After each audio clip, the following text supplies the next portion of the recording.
మీకు మోషే గురించి విన్నే ఉంటారు. మోషే చిన్నవాడుగా ఉన్నప్పుడు దేవుడు ఆయనకి సహాయం చేశాడు. ఏ విషయంలో?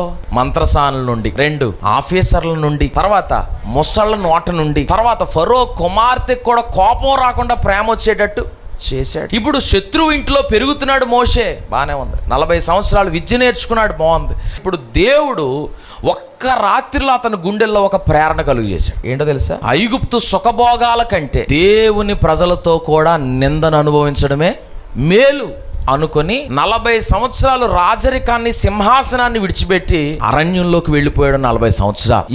ఎందుకు? అతను ఎదిగాడు. ఎదిగిన వారు కష్టమైన దైవ చిత్తాన్ని చేయడానికి ఇష్టపడగలుగుతారు. ఇప్పుడు నాకు నచ్చితే చేస్తాను అన్నది వేరు. అయ్యా, నీకు ఇష్టమైతే నాకు ఎంత కష్టమైందైనా చేస్తాను ప్రభువా, నీకు ఇష్టమైతే నాకు అది ఎంత కలిసి వచ్చేదైనా వదిలేసుకుంటాను ప్రభువా. ఇది ఎవరు చేస్తారు? ఎదిగిన వారు.